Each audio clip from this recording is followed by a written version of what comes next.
Terima kasih Anda masih bersama dengan kami. Bagi Anda yang baru saja bergabung, kami hadirkan kembali 3 berita utama hari ini. Ratusan hektar lahan tanaman padi di Brebes terancam gagal panen karena kekurangan air.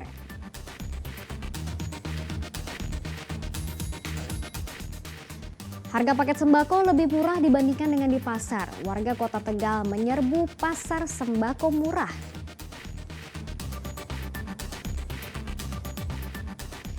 Karena danau kering akibat musim kemarau, para nelayan di Kabupaten Semarang banting setir menjadi petani.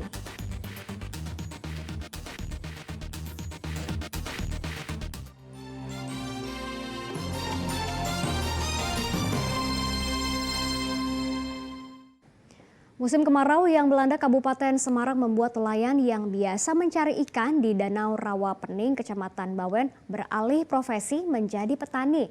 Mereka memanfaatkan lahan sedimentasi untuk menanam padi.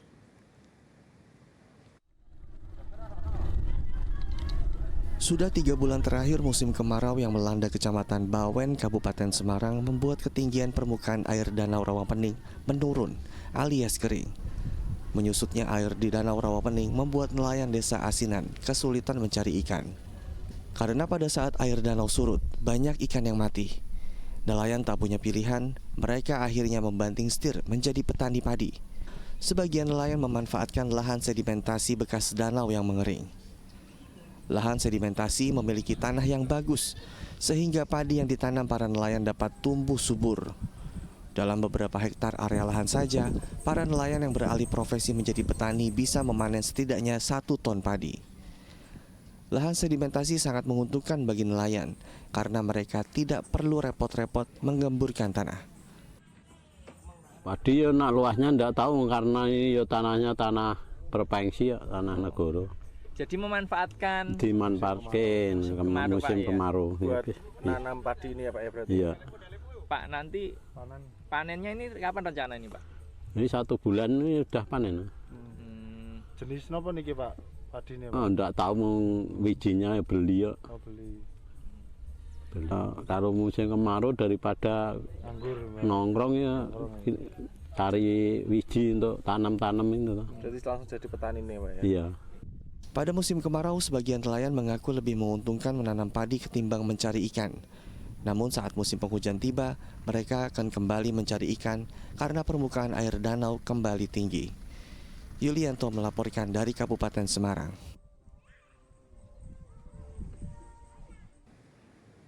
Kita ke informasi lainnya, Presiden Joko Widodo mengingatkan Angkatan Muda Muhammadiyah untuk memilih calon pemimpin yang berkomitmen sehingga bisa melanjutkan kerja pemerintah yang sebelumnya agar Indonesia maju bisa tercapai. Hal tersebut disampaikan Jokowi saat apel akbar Komando Kesiapsiagaan Angkatan Muda Muhammadiyah di Stadion Manahan Solo. Presiden Joko Widodo menghadiri apel akbar Komando Kesiapsiagaan Angkatan Muda Muhammadiyah di Stadion Manahan Solo Rabu sore. Presiden didampingi Menko Bidang Pembangunan Manusia dan Kebudayaan Muhadjir Effendi, Kapolri Jenderal Listio Sigit Prabowo, dan Sekretaris Umum PP Muhammadiyah Abdul Muti.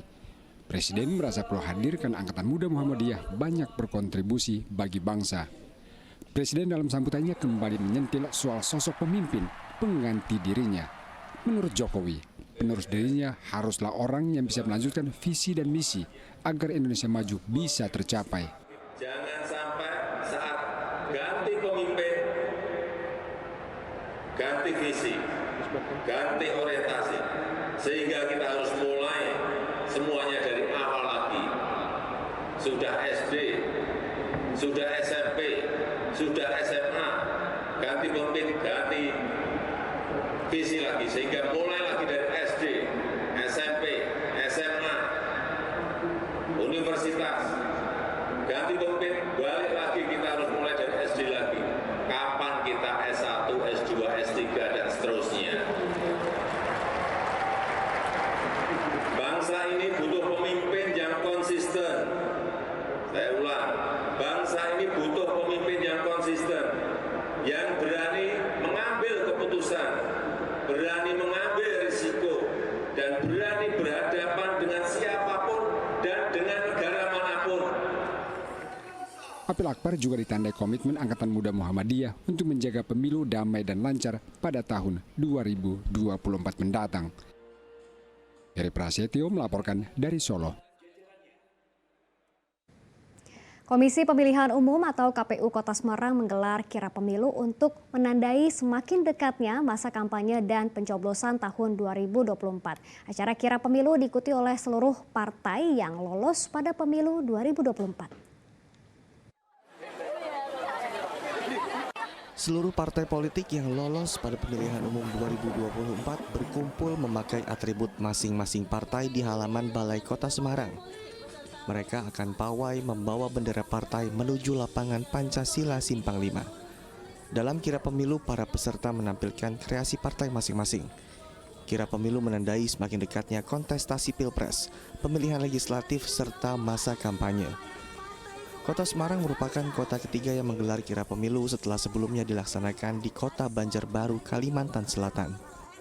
Jadi kegiatan hari ini itu kan kegiatan kirap pemilu. Kita itu kan ceritanya menerima bendera kirap pemilu dari Provinsi Kalimantan Selatan. Nah, tepatnya itu kegiatan itu merupakan arah-arahan bendera partai politik seluruh peserta pemilu 2024. Jadi ada total 18 bendera yang itu dikirap keliling Indonesia. Kota Semarang itu merupakan kota yang dilewati jalur 3. Jadi kita perpindahan dari Kalimantan Selatan, Kota Banjarbaru, lalu kemudian ke Kota Semarang.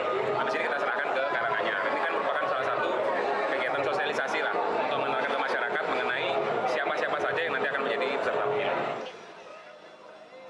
Pencoblosan pada pemilu 2024 akan dilaksanakan pada bulan Februari, di mana tahapannya saat ini sudah memasuki daftar pemilih sementara untuk legislatif.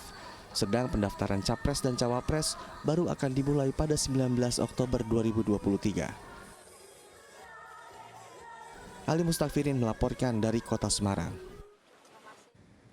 Sosialisasi keselamatan bagi pengendara di perlintasan kereta api terus dilakukan Kementerian Perhubungan dan PT Kereta Api Daop 5 Purwokerto. Kampanye sebagai upaya mengurangi angka kecelakaan yang dilakukan di puluhan titik perlintasan kereta api. Sosialisasi keselamatan pengendara di perlintasan kereta api Purwokerto digelar PT Kereta Api Daerah Operasi 5 Purwokerto dan Kementerian Perhubungan. Sosialisasi menyasar pengendara yang berhenti di perlintasan kereta. Petugas membawa spanduk dan poster bertuliskan anjuran keselamatan serta membagikan stiker kampanye keselamatan bagi pengendara. Kampanye keselamatan di perlintasan kereta api bertujuan untuk mengurangi angka kecelakaan. Para pengendara yang melintas di sekitar rel kereta api diwajibkan untuk menaati peraturan lalu lintas. Jadi kami bersama dengan dari BPTD, dari kepolisian, dari PT Kereta Api juga secara bersinergi berusaha untuk meningkatkan kesadaran masyarakat atas keselamatan di perlintasan bidang, karena berdasarkan peraturan perundangan bahwa wajib mendahulukan perjalanan kereta api, Pak. Jadi kendaraan itu memang diarahkan untuk berhenti dahulu, melihat, untuk lihat ke kiri ke kanan, sekiranya memang aman, lalu dipersilakan untuk melintas. Dari data PT Kereta Api Daerah Operasi 5 Purwokerto, sebanyak 228 perlintasan kereta api dengan 47 diantaranya merupakan perlintasan tidak dijaga.